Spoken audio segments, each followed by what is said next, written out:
Instant reaction time. Kevin Byard writes a brand new tune out of Nashville and heads to Philadelphia as potentially the missing link to another run at the NFC title and maybe a Super Bowl in 2023. If you're new here, welcome on into the channel. My name is Cole Thompson. I'm a radio show host based in Houston, Texas, and I talk college football, I talk NFL, I talk all sports every single day. And if you like that type of comment, go ahead and subscribe to the channel. Leave a comment down below. Tell me your thoughts on the Kevin Byard trade. He is now leaving Tennessee and headed over to the city of brotherly love, hopefully to be another element to Howie Roseman's dominant success when it comes to fleecing deals. Go ahead and hit subscribe. Tell your friends, tell your families, tell everybody about this channel, because if we get to 1,000 subscribers by November 15th, I will shave my head live on air. We do 3 live shows a week starting tomorrow, Tuesdays, Thursdays, and Fridays. You're not going to want to miss. So let's go ahead and talk about the NFL.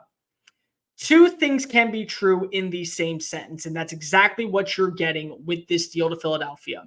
Kevin Byard, who is a 30-year-old safety, arguably still one of the best at his position, was not going to be a part of the long-term plans for Ran Carthon and this team. He wasn't. It's plain and simple. They didn't want to go into mediation when it came to a contract negotiation this offseason. It was very evident that this was going to be a swan song season. And Tennessee, at the time, likely believed that because of who they are, who they have as their head coach, what they thought was going to transpire after last season, they would be able to build with Ryan Tannehill and likely still be a factor in winning the division, if not winning the division, being a wild card team. Well, that's not even come close to happening. Every single thing that could go wrong in Tennessee has gone wrong. They're in last place in the AFC South, and this is just the start of the fire sale. And we'll get to them in a minute, but let's go ahead and talk about Philadelphia. Once again, Howie Roseman proves why he is the best GM in the league, because if he's aggressive, he doesn't give up a crap load of picks and high-value selections. He goes for the suave moves, gets guys on expiring contracts or guys that are unhappy in their situations, and he likely goes ahead and adds them at a fraction of the price because he knows that he's going to have to pay for them if they deliver. He's already done this, and he's proven it with the A.J. Brown trade a couple years ago. He's proved it by moving up in the draft to go get Jalen Carter. Once again, it's just an incredible move to really solidify this Philadelphia defense. And Philadelphia, underneath new coordinator Sean Donassi, has had a very successful season. It hasn't been great by any standards in terms of what they were last year under Jonathan Gannon, but these things do take time. It's very funny how we kind of talk about Philadelphia. They're 6-1. They are currently the favorites to win the NFC East. They're one of 2 teams that you probably are saying could win the Super Bowl in the NFC, and they still have not played their best game. Now, imagine what they will look like when Jalen Hurts delivers a beautiful, perfect performance. Imagine what this team will look like when the offensive line is not allowing immense pressure up the middle. Imagine what this defense will look like when they're fully healthy and playing together, because that's been a major deal for them, is that they haven't had everyone on the field at the same time. And that's not to say that you can't go ahead and justifiably find ways to win, because they have, but safety had been a major concern. If you look at the numbers, everyone else really has kind of developed into their role. Definitely you've seen some setbacks at times from guys like James Bradbury, maybe Darius Slay a little bit, but they've still found ways to secure a victory every week. Safety was the weak point for this defense, and now they don't have to worry about it. Instead, you are fortifying your back end of your defense, of your secondary, with arguably the best ball hawk in the NFL. There's no other way to put it. Since coming into the league in 2016, Kevin Byard has finished 7 times with 4 interceptions or more.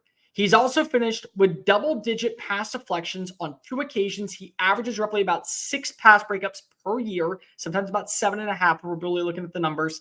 He's a decent tackler in open space, and the biggest thing is he can play in a variety of different coverages. This is a good move, and it didn't really cost Howie anything.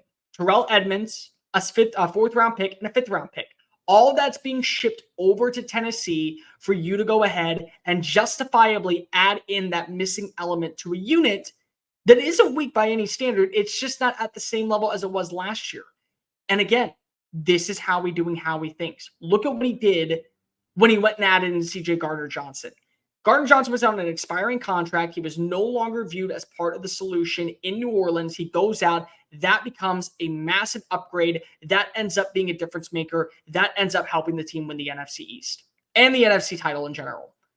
It's hard to imagine right now that Philadelphia has not at least punched their ticket to winning the division and likely, in my opinion, being the favorites to win the NFC.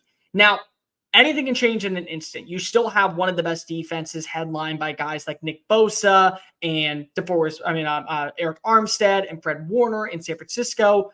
But you do wonder about the quarterback position. You do wonder what happens if Brock Purdy isn't completely loaded with guys like Deebo Samuel and Christian McCaffrey and Brandon Ayuk. What if one of them leaves the game? And you saw that last week against Cleveland. And Cleveland's defense is very good. It's not getting enough credit for what Jim Schwartz has done this offseason. But it's very clear that if you do not have everything clicking in terms of what works in the system is not always going to benefit Brock Purdy. Purdy's been a great addition to this team, and Purdy absolutely does deserve credit for taking that leap from year one to year two.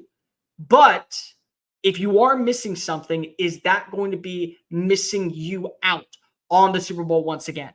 Great move by Philadelphia. It's one that will definitely uptick the way that we view this Eagles team. And again, they're winning football games by getting B+ play. They're not going out there and delivering clutch moments and incredible pass pickup, like all this stuff. They are doing what they've done at about a B to B+ level. Imagine what they look like at A+. Now, Tennessee on the flip side, this is the beginning of the end. Rand Carthon is doing his job to build this roster in his image. And anybody that is not viewed as part of the long-term product is going to be made available, in my opinion. And it's probably the smart thing to happen. And that includes letting go of guys like Ryan Tannehill if he were to be healthy enough to be traded. It's probably not going to happen, but maybe you shut him down for the remainder of the year. This includes potentially moving off of a player such as Derrick Henry. This includes letting go of names that you know are not going to be here 2 or 3 years down the line. Instead of paying for them, go ahead and trade their contracts to teams that look like they are in the contender category and garner as much draft capital as possible. And this is not uncommon for GMs. They want to take the risk of building a roster in their image because at the end of the day, they don't want to be handcuffed or hindered by other players and other deals that were secured by the last GM. This is what got John Robinson in trouble. John Robinson trades away A.J. Brown on an expiring contract. Howie Roseman reaps the benefits, and he's shown the door of the offseason, or before the end of the offseason. That's where you are with Tennessee. This is not the end. This is not the only move that will be made. You will start to see Tennessee get aggressively taking phone calls because Rand Carthon realizes the best way for my team to be successful is to rid what hasn't worked and find a new avenue on what will work. It's a move that had to be made. It's very clear. For Byard, it's great. He gets to join a defense that's headlined by 2 very stalwart corners, a still impressive pass rush with young guys like Nolan Smith now stepping up, with guys like Hassan Reddick, Jalen Carter up the middle, other players such as Jordan Davis, Nakobe Dean at linebacker. He gets to go back to Philadelphia, a place he lived until he was 14, when then he moved to Atlanta, Georgia. So it's a little bit of a homecoming for him. And Howie Roseman gets to have a really great decision at his hands. Do I let this guy sign a brand new deal and he becomes our back-end safety and kind of a leader for younger players like Sidney Brown and Nakobe Dean, who we do believe have at least some bit of a role with this team? Or do I let him walk in free agency, similar to what I did with CJ Gardner-Johnson? But maybe this year I end up with a Lombardi trophy instead of just an NFC title. Hey guys, make sure, thank you so much for watching that video. Don't hit the X button yet. Make sure you hit subscribe to keep up with all of our daily content found on Just Saying It and anything else that we post on this channel. Bye.